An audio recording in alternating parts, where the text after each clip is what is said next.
Welcome पे guys, स्वागत है आपका अपना यूट्यूब चैनल सफलता कोचिंग सेंटर पर।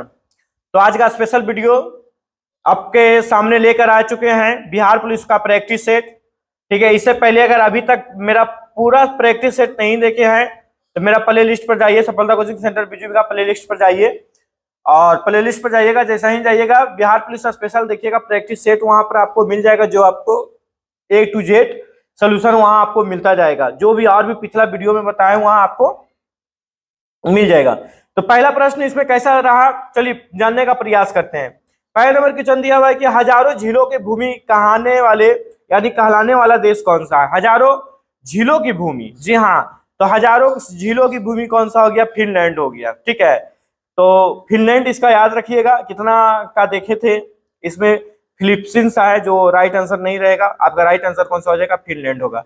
दूसरा क्वेश्चन देखिए क्या दिया हुआ है कि ब्रह्मपुत्र नदी को तिब्बत में, देखिए तिब्बत में कहा गया है तस्य कपो कहा जाने वाला, इसे बांग्लादेश में क्या कहते हैं? तो बांग्लादेश में इसको क्या कहते हैं? जमुना नदी के नाम से जाना जाता है बांग्लादेश में। ठीक है, भारत का सर्वश्रेष्ठ शौर्य पुरस्कार की अगर बात करेंगे तो परम चक्र, याद रखिएगा कौन सा है? तो परम चक्र है। वीर भूमि का समाधि बताइए, वीर भूमि का समाधि किस नेता का है जी? किस नेता से है? तो राजीव गांधी से है वीर भूमि का। आप जानते हैं कि संजय गांधी से तो शांति वन है, संजय गांधी से कौन सा वन हो गया? शांति वन। अगर इंदिरा गांधी की अगर हम जिक्र करते हैं तो शक्ति स्थल है, इंदिरा गांधी का शक्ति स्थल। और लाल बहादुर की अगर हम आपसे अगर बात कर देते हैं तो विजय घाट। कौन सा घाट? विजय घाट। तो लाल बहादुर का विजय घाट हो गया। अगला 5 नंबर प्रश्न में आपको दिया हुआ है, हाँ, सेवा सदन कर्म कर्म भूमि और गबन किस हिंदी लेखक का श्रेष्ठ है? तो प्रेमचंद्र है। प्रेमचंद्र आप जानते हैं कि हिंदी का है, लेखक है प्रेमचंद्र, जो मुंशी मुंशी का यह सर्वश्रेष्ठ इनका एक बुक मतलब कहानी लिखी थी मुंशी, जो बहुत ही फेमस रहा। अगर आप तो अभी तक नहीं देखें तो जरूर देखें, मतलब नहीं सुने हैं तो जरूर सुनिएगा। ठीक है, अगला प्रश्न की बात कर लेते हैं। कबीरदास का उपदेशों का सबसे महत्वपूर्ण संकलन क्या है? तो बीजक हो गया। दिलवारा का मंदिर एक उदाहरण है, किसके लिए है? तो नागर शैली के लिए है। विज्ञान दिवस कब मनाया जाता है? तो 28 फरवरी को। नित्य शैली डेलू नित्य शैली टेरुकुनीथा किस भारतीय राज्य से संबंधित है? तो कहां से संबंधित है? तो याद रखना है कर्नाटका से आपका यह संबंधित है। अगला प्रश्न की अगर हम बात कर लेते हैं कि एमएस के तय करने वाला जिम्मेदारी किसकी होती है? तो कृषि लागत और मूल्य सीसीए की जिम्मेदारी होती है। 11 नंबर प्रश्न की ओर से देखते हैं क्या दिया हुआ है कि फ्रांस और स्पेन की सीमा पर कौन सा पर्वत शिखर स्थित है? इसका राइट आंसर हो जाएगा पिलिन पर्वत। सामान्यतः रूप से मुद्रा नीति का प्रधान लक्ष्य क्या है? तो मुद्रा नीति का प्रधान लक्ष्य हो जाएगा मुद्रा आपूर्ति का नियंत्रण करना। गांधी जी अपना राजनीतिक गुरु, बहुत अच्छा प्रश्न है, गोपाल कृष्ण गोखले, ये सब तो आप लोग प्रश्न जानते ही होंगे। भारत ने किस वर्ष में राष्ट्रमंडल खेलों का मेजबानी किया था? तो कब किया था? तो 2010 में। संगम साहित्य किस भारतीय भाषा का लेखक है? तो किस भारतीय भाषा का लेखक है? तो यानी लिखा गया है, सॉरी, किस भारतीय भाषा में लिखा गया है? तो तमिल भाषा में। अगला है कि संविधान में उद्घोषित मौलिक अधिकारों में संशोधन किया जा सकता है केवल संसद के द्वारा। किसके द्वारा? तो संसद के द्वारा। राष्ट्रपति अपना त्याग पत्र स्वयं किसको दे सकता है? तो उपराष्ट्रपति को दे सकता है। अगला प्रश्न की बात करते हैं। संविधान की 8वीं अनुसूची संवैधानिक और अधिनियम 2003 द्वारा यस अधिगम में सूचीबद्ध भाषाओं की संख्या कितनी थी? तो कितनी थी जी? 22 थी। ठीक है, अगला है कि जैविक अवधारणा के बारे में निम्नलिखित में से कौन सा कथन गलत है? तो गलत जो कथन हो गया इनमें से अधिकतम यहाँ देखिए गलत फर्स्ट में हो गया कि संकेंद्रण खाद्य श्रृंखला का नीचे स्तर पर है, बाकी आपका यह जो है यह परिस्थिति के अंतर पर बदलाव कर सकता है और इसकी अधिकतम संकेंद्रण खाद्य श्रृंखला का शीर्ष स्तर पर है। और इसका जो चौथा आपका हो गया रसायन पानी या मिट्टी से अवशोषण के माध्यम से खाद्य श्रृंखला का प्रवेश होता है, एकदम होता है। यह आपका 3 को सही है, एक आपका गलत है। ध्वनि के बारे में निम्नलिखित में से कौन सा कथन असत्य है? ध्वनि के बारे में पूछा है, तो ध्वनि के बारे में देखते हैं। ध्वनि निर्वात में आगे नहीं बढ़ता है, चलिए असतत पूछा है, जबकि यह सत्य है। ठीक है, तापमान या माध्य के निरपेक्ष ध्वनि का गति एक समान होता है, एकदम गलत है, यही आपका जो है असत्य है। यह जो है आपका असत्य है, बाकी जो आपका हो गया सही हो गया। एक औसत मानव की श्रम सीमा की 20 हर्ट्ज, एकदम बहुत अच्छा है, 20 हर्ट्ज में होती है ध्वनि का। ठीक है, ध्वनि एक अनुदैर्ध्य तरंग के रूप में बढ़ती है, एकदम सही बात है। जिसका जो है राइट आंसर जो हो जाएगा बी हो जाएगा 20 का। 21 नंबर प्रश्न की ओर अगर हम चलते हैं, क्या दिया हुआ है कि पेट्रोलियम के अनेक उपयोगी उप उत्पादन प्राप्त किए जाते हैं किनके द्वारा, तो प्रभा जी के आवासन की प्रक्रिया से। निम्नलिखित पदार्थों में कौन केवल एक ही तत्व का बना होता है, तो हीरा। आप लोग जानिए कि हीरा एक ही तत्व का बना होता है। मानव शरीर में सबसे प्रयुक्त तत्व कौन सा है जी, ऑक्सीजन है। बहुत अच्छा प्रश्न है। निम्नलिखित में से कौन सा एक एम्फीबियम नहीं है, यानी एम्फीबियम का मतलब होता है उभयचर, कौन सा उभयचर नहीं है, तो उभयचर नहीं है तो कौन सा नहीं हो जाएगा, कछुआ आपका उभयचर नहीं है। ठीक है, अब उभयचर प्राणी का मतलब आप लोग समझते होंगे। उभयचर देखिए, उभयचर जो है ना, कछुआ जो है सल्परीकार वर्ग का प्राणी आता है। ठीक है, उभयचर का मतलब ये मत समझ आइएगा, यहाँ पर देखिए बोला है क्या, एम्फीबियम। तो ऐसे तो हम लोग जानते हैं उभयचर नहीं है, तो ऐसे तो हम लोग जानते हैं उभयचर का परिभाषा कि जो पानी में भी रह सकता है, जो जमीन में भी रह सकता है, उसे तो यह तो जमीन और पानी में रह सकता है, लेकिन एम्फीबियम पूछा है तो एम्फीबियम इसमें कछुआ आ जाएगा, क्योंकि इसलिए कि यह कछुआ जो है सरीसृप वर्ग में आता है। किस वर्ग में आता है, सरीसृप वर्ग में आता है। ठीक है, अगला अगर हम बात कर ले, जैसे सांप भी आता है इसी प्राणी में। ठीक है, 24 नंबर में निम्नलिखित में कौन सा बीमारी बैक्टीरिया जीवाणु से होती है, तो क्षय होती है। अगला है कि नालियों और मोरियों को साफ करने के लिए किस रसायन का व्यापक का उपयोग किया जाता है, तो सोडियम हाइड्रोक्साइड। भारतीय मौसम IMD ने वर्षा से नदियों का जलाशय का जल स्तर वृद्धि का आकलन के लिए नामक एक नई तकनीक विकसित की है। वह क्या तकनीक विकसित की है, तो प्रभाव अधिकारी पूर्वानुमान दृष्टिकोण। ठीक है, तो यह आपका 27 तक का क्वेश्चन आप देखे होंगे। अगला चलिए 28 नंबर प्रश्न कैसा था उस पर आपसे डिस्कस करने वाले हैं।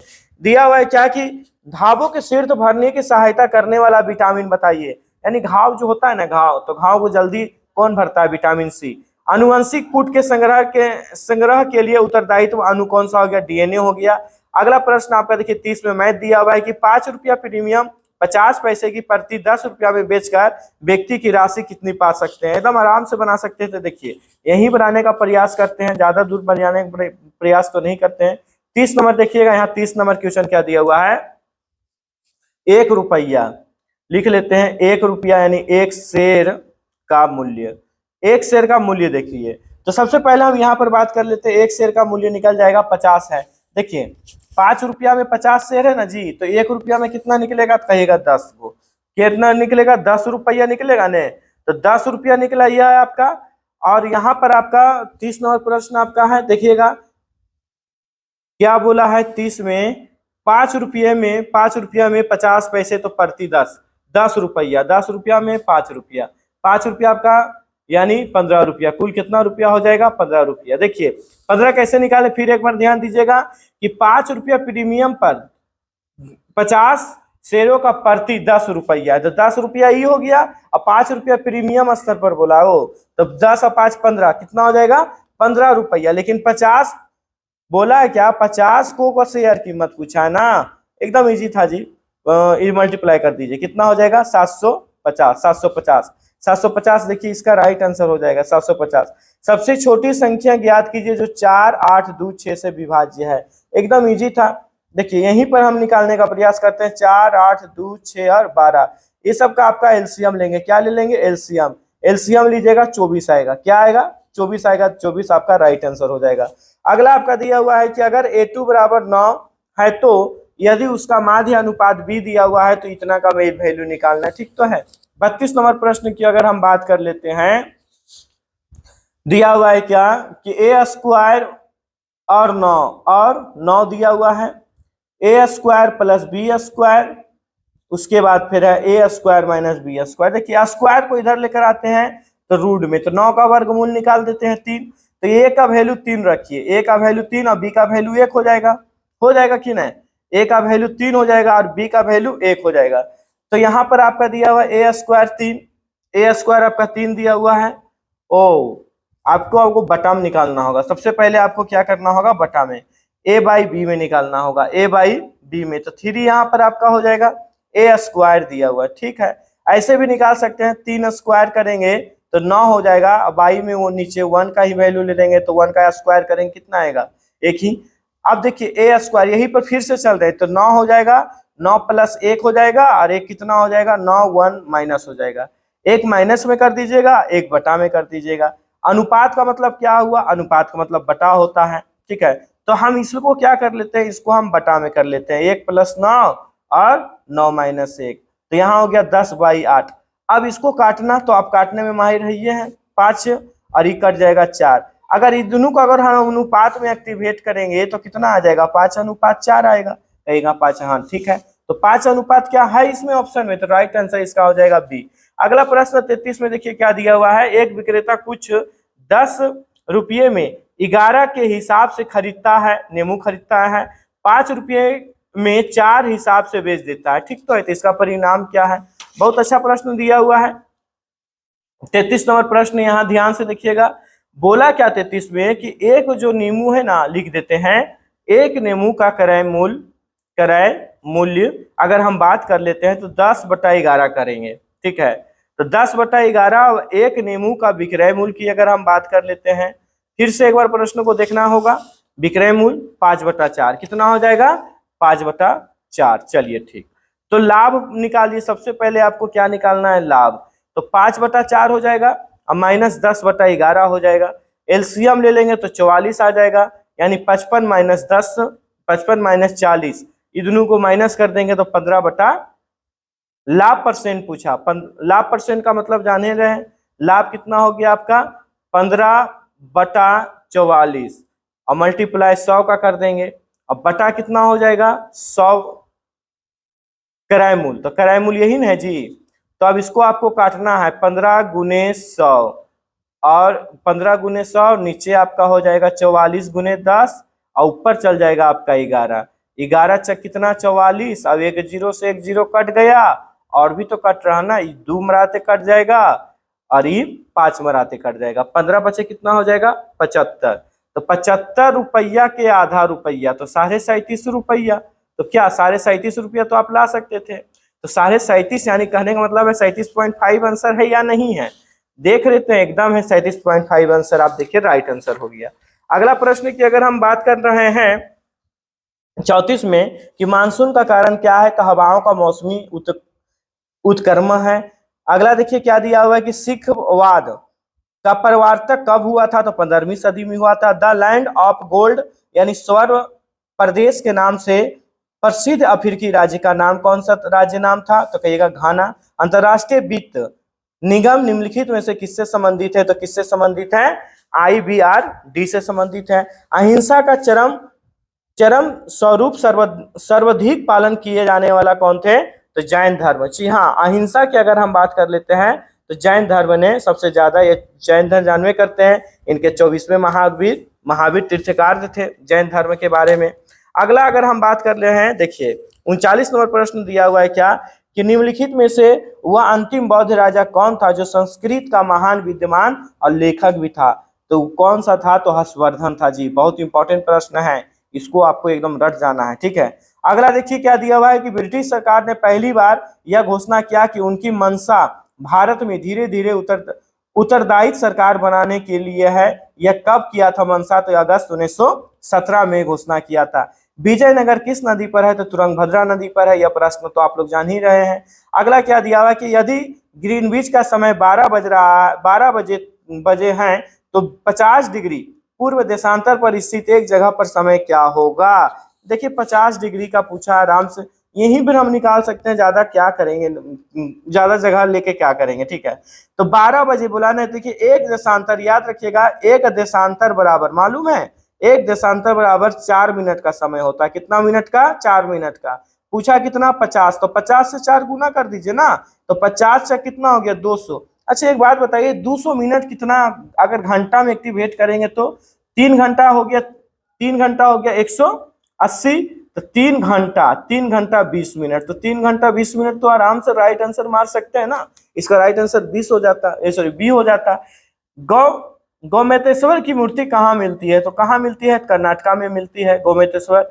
जो जानते हैं कितना फीट का लंबा है, चलिए फीट भी बता देते हैं, 57 फीट 57 57 फीट लंबा है और इसकी निर्माण हुई थी 981 ईस्वी में। ये सब नोट करते जाइए। 991 ईस्वी में इसका निर्माण हुई थी। गीतांजलि पुस्तक का अंग्रेजी अनुवाद किसने किया था?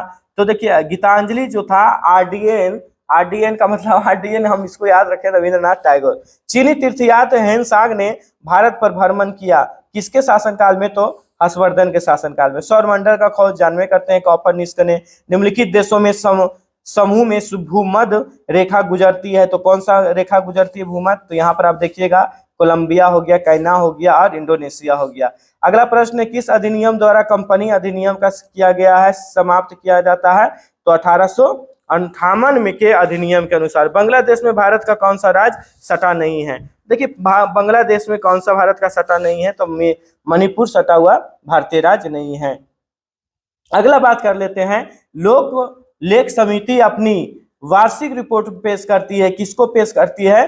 तो लोकसभा को पेश करती है। निम्नलिखित में संसद का एक अंग कौन सा हो गया? तो लोकसभा, राज्यसभा और राष्ट्रपति। अगला प्रश्न है, जनजातियों को इंगित करने के लिए पहली बार आदिवासी शब्द का प्रयोग किसने किया था?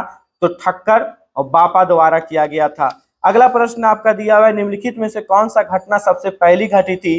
तो सबसे पहली घटी थी घटना कौन सा था? मार्गोनी ने प्रथम बेतार सिग्नल भेजा था। विश्व व्यापार संगठन का पूर्व नाम अगर पूछा जाए तो इसका देखिए पूर्व नाम आपका है, यहाँ आपका हो गया GATT, पूर्व नाम आपका इसका हो गया।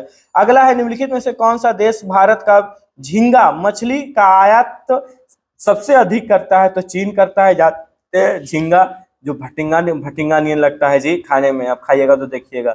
अगला देखिए क्या है, अकबर के शासनकाल में केंद्रीय मशीनरी द्वारा मान्यता प्राप्त मिलिट्री विभाग का प्रधान कौन था? तो यह हो गया मीर बख्शी।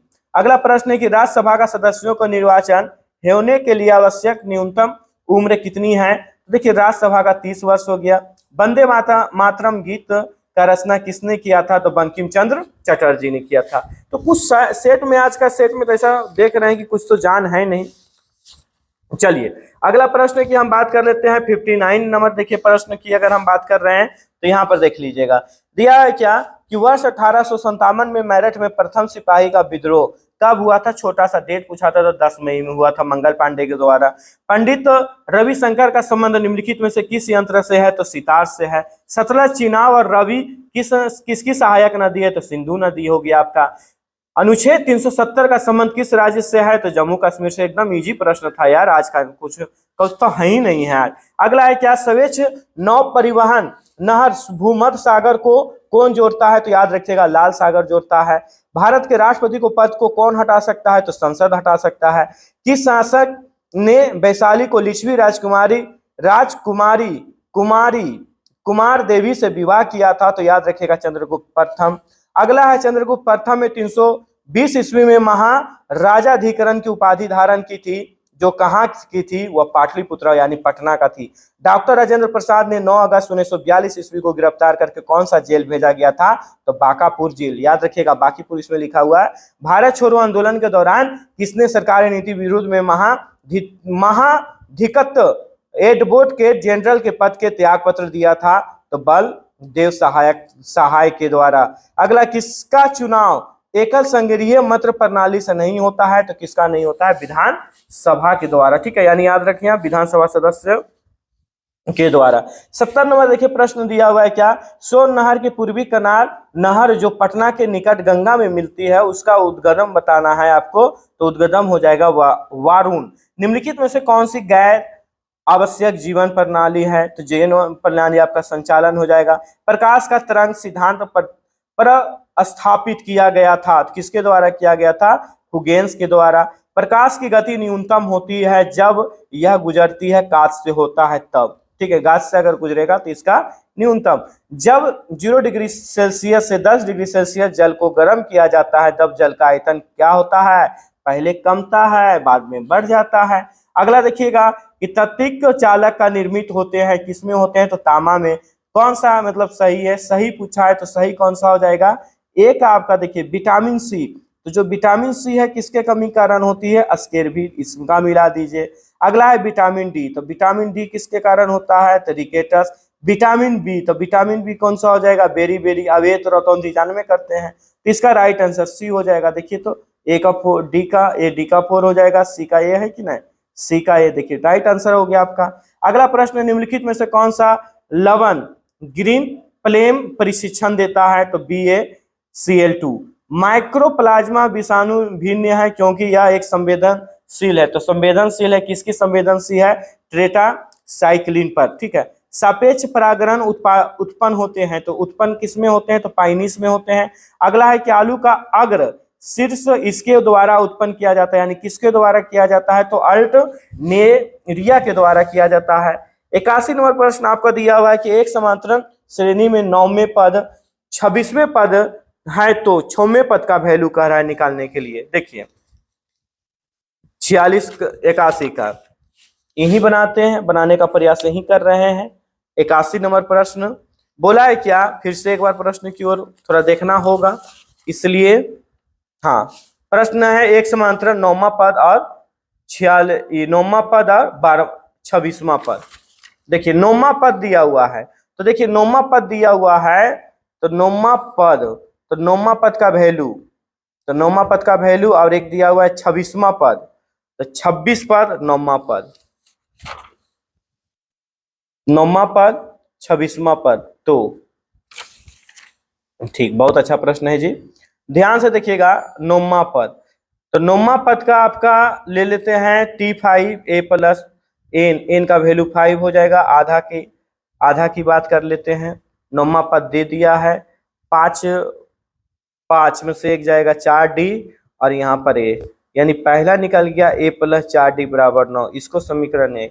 दूसरा कौन सा था, 26 पद, तो 26 का आपका 2 से भागा दे देंगे तो 13 न बचेगा, कितना होगा, 26वें पद ने है। देख लेते हैं फिर से 26वां 12वां पद, 26वां का कितना बोला है, 12। ये आप समझ रहे हैं ना कि 5वां पद है, तो इसमें 12 पद है। कोई अगर मिस होगा तो बोलिएगा। 5वां देखिए ये हो गया। अगला क्या बोला है, 26, तो 26 का कौन सा पद ले लेंगे मालूम है, 12, तो 12 एक घटा देंगे तो 11D, अब 11D यानी A प्लस 11D, यह समीकरण 2 हो जाएगा।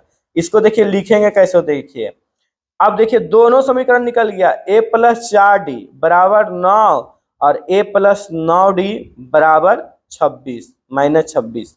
आप दोनों को क्या कर देंगे, घटा रहे हैं तो यह माइनस में 26 घटेगा, ठीक है, माइनस माइनस यहाँ प्लस हो जाएगा। अगला देखिए क्या हो गया, घटाने की बात कर लेते हैं, 7 9D हो गया, 9 कहाँ से, यहाँ तो आपका 11 आ जाएगा, कितना आ जाएगा, 11 में से 4 जाएगा, 7D बच जाएगा, और यहाँ पर आपका 35। डी का अगर हम वैल्यू निकालते हैं तो 35/7 माइनस में 7 बचे 35, डी बराबर कितना आपका हो गया। अब डी का मान समीकरण 1 में दे दीजिए, डी का मान समीकरण फर्स्ट में, तो यदि फर्स्ट में हम वैल्यू देते हैं, देखिएगा A प्लस 4D बराबर 9, तो डी का वैल्यू दे रहे हैं A प्लस 4 मल्टीप्लाई माइनस, तो ये आपका 20 हो जाएगा माइनस में, ये माइनस में है तो उसको अगर हम उधर लेके जाएंगे तो प्लस में, यानी 20 और ये आपका 29 हो गया। किसका पूछा था जी, 6वां पद, तो लिख देते हैं 6वां पद, जिसका पूछा है ना उसका निकाल देते हैं। इसका फॉर्मूला आपका देखिए A plus n minus 1D, 6वां पद पूछा है तो -6, A का वैल्यू आप जान रहे हैं 29 लाएं, प्लस कर दीजिए, n का वैल्यू ज्ञात नहीं है लेकिन D का वैल्यू आपको माइनस ज्ञात है 5, ठीक है।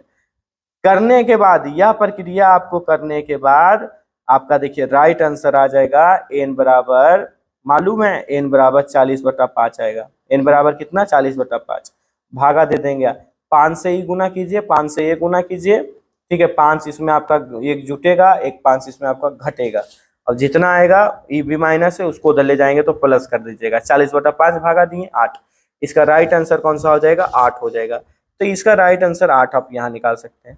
अगला है क्या कि दो संख्याएं हैं 12 और 48 का तृतीय अनुपात क्या होगा, आराम से बना सकते थे। तृतीय बोला है, 12 का पूछा है, एक समान लीजिए 12, ठीक है, 12 का पूछा है, तृतीय कितना का 48, तो तृतीय यहाँ पर 2 को हो जाएगा, काटना आपका काम हो जाएगा, 6 मराते 12 6 48, दोनों को गुना करेंगे तो 192 आएगा, राइट आंसर आपका ये हो जाएगा।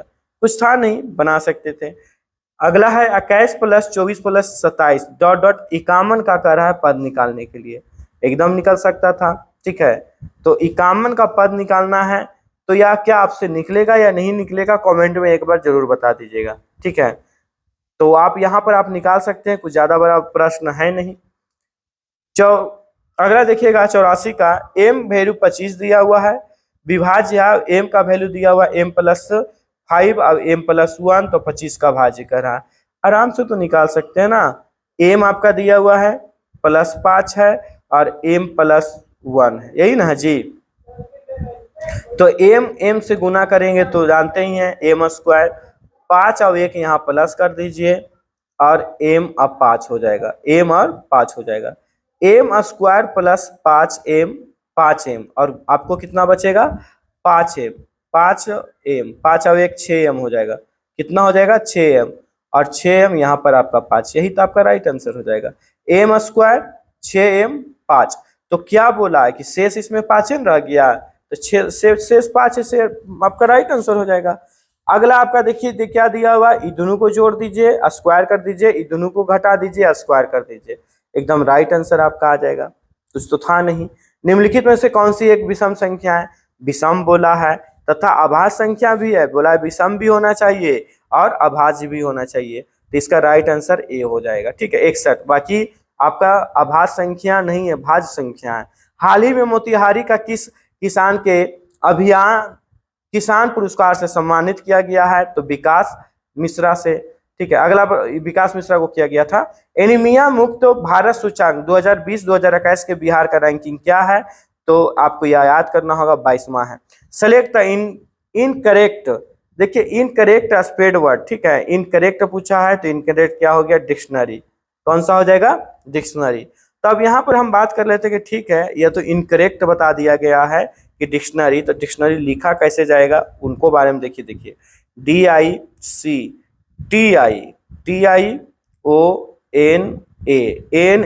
यहाँ पर दिया है क्या ई, ठीक है RY, डिक्शनरी का मतलब हुआ शब्दकोश, क्या होता है शब्दकोश।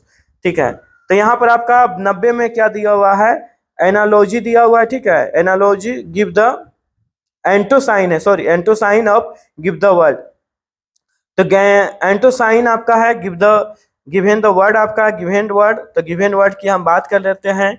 देखिए फर्स्ट इसका पूछा तो यह आपका कौन सा हो जाता है, घृणा, यह हो गया आपका घृणा करना। ठीक है, तो घृणा कर का अर्थ हो गया एंटोसाइन, अगर हम निकालते हैं तो इसका राइट आंसर हो जाएगा बी, एडमायर हो जाएगा। ठीक है, यानी घृणा करना, इसका उल्टा, तो घृणा करना का उल्टा क्या हो जाएगा, यही हो जाएगा एडमायर। ठीक है, चूंकि एडमायर का जो उल्टा होता है लिख देते हैं डिटेस्ट होता है, या तो आप अबहोर होता है, या तो आप डिस्पीज होता है, यही आपका इसका साइनों का उल्टा होता है। ठीक है, 91 में प्रश्न आपका देखिए दिया हुआ है क्या, आपको इसमें निकालना एक इलर निकालना है गलत शब्द, तो 91 का जो गलत आपका 91 में जो दिया हुआ है कौन सा है, ईच का प्रयोग होगा जबकि इसमें आर का प्रयोग कर दिया गया है। क्या चीज का प्रयोग होगा, ईच का प्रयोग होगा जबकि इसमें आर का प्रयोग कर दिया गया, यही आपका गलत है आपका। ठीक है, क्या प्रयोग होगा लिख देते हैं, आर का प्रयोग नहीं होगा लेकिन ईच का ही प्रयोग होगा, यह फर्स्ट में ही आपका राइट मतलब गलत हो गया।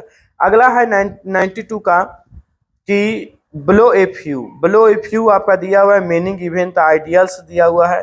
बिलो ए फ्यू का मतलब क्या होता है, बहुत क्रोधित होता है, बहुत क्रोधित होना, जी याद रखिएगा बहुत क्रोधित होना, तो बहुत क्रोधित होना, तो यह आपका हो गया एंग्री, वेरी एंग्री, एंग्री यानी बहुत गुस्सा होना, तो यह आपका राइट आंसर हो जाएगा बी। अगला प्रश्न की हम बात कर लेते हैं 93 में। देखिए 93 भी आपका कुछ था नहीं, आराम से बना सकते थे, अनलेस्ट यू डोंट हो जाएगा इसका राइट आंसर। इनकरेक्ट कहने का मतलब है कि एक वो गलत है, तो गलत कौन सा हो जाएगा, ये आपका देखिएगा 94 का गलत बी हो जाएगा। इसका मीनिंग कैसा होता है, देखिए FLAVOEUR, ठीक है, स्वाद होता है, क्या होता है इसको स्वाद कहेंगे। अगला 95 में है कि दी गई वाक्यों को आपको कह रहा है कोई त्रुटि है, त्रुटि नहीं है, तो कोई त्रुटि है तो विकल्प चुनिए। झूठ बोलना उसकी आदत बन गई है, तो उसका आदत बन गई ना, इसका राइट आंसर बी हो जाएगा। सही वर्तनीय शब्द को चयन कीजिए। सही में लिखा गया है कौन सा, अस्तित्व। एक काम से दोहरे लाभ प्राप्त होना है, किस मुहावरा का है, तो एक ठेले से दो चिड़िया को मारना। अगला रिक्त स्थान को पूर्ति करना। उसने अपना विवाह, तो उसने अपना विवाह उपलक्ष्य में पार्टी दी। अपना विवाह किया तो पार्टी दिया। 3 वर्षों में होने वाला रेखाखंड वाक्यांश के लिए कौन सा शब्द चयन है, तो ये आपका हो गया त्रिवार्षिक। अगला दिया निम्नलिखित में से पूरी करने वाली सबसे उपयुक्त शब्द का चयन करना है, तो कौन सा हो जाएगा, निश्वास। तो राइट आंसर आपका इसका निश्वास हो जाएगा। तो गाइस उम्मीद है, आशा है कि आपका सभी प्रश्नों को अच्छी तरह से समझे होंगे। तो चैनल पर अगर आप नए हैं तो हमारे चैनल को सब्सक्राइब करना ना भूले। मिलते हैं नेक्स्ट टॉपिक को लेकर, तब तक के लिए धन्यवाद।